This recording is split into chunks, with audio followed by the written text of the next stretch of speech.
நான் ஒரு life coach. So நிறைய காலேஜஸ் போவேன்.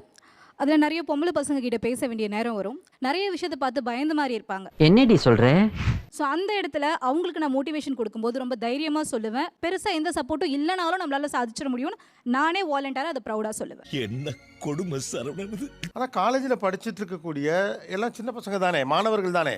அவங்க கிட்ட நீ சிங்கிள் மாமா இருந்தாலும் சாதிக்கலாம்னு சொல்ல வேண்டிய தேவை என்ன இருக்கு? உச்சாம்பாடுறா ஒரு புது பாயிண்ட்.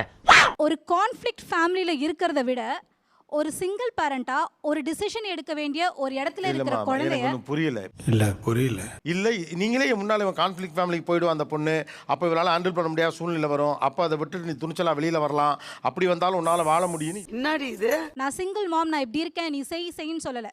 இவ்வளோத்தையும் கடந்து வந்தும் நான் ஒரு சிங்கிள் மாமாவும் நிற்கிறேங்கிறத அவங்களுக்கு ஒரு அடையாளமாக தான் சொல்கிறேனே ஒழிய இதெல்லாம் ஒரு பெருமையா? இப்படி ஒரு சுச்சுவேஷன் வச்சுக்கோ, மாணவர்கள்ட்ட போய் ஒரு மோட்டிவேஷன் ஸ்பீச் கொடுக்குறாங்க. நான் திருமணமானதுனால தான் வெற்றிகரமாக இருக்கிறேன்னு அந்த பெண் சொன்னா அதை நீங்க அக்செப்ட் பண்ணுவீங்களா? டெஃபினட்டா இல்லை சார். இது என்னடா நியாயம் ஆண்டவா? டெஃபினட்டா இல்லை சார். ஏன்னா அவளுடைய வெற்றிக்கு அந்த திருமணம் மட்டுமே காரணம் இல்லைங்கிறது நம்ம எல்லாருக்கும் தெரியும். அப்போ அதெல்லாம் ஒத்துக்காத நீங்க ஏன் அங்கே சம்மந்தம் இல்லாமல் போய் இதை சொல்லணும்? சபாஷ், சரியான போட்டு. தனியாக இருந்தாலும் அந்த பெண் மேலே வரலாம். அதுக்கான எல்லாமே இந்த சொசைட்டியில் இன்னும் அவைலபிளாக இருக்குது. அதுக்கு நான் ஒரு எடுத்துக்காட்டுங்கிறதுக்காக நான் அதை சொல்லுவேன். அப்புறம்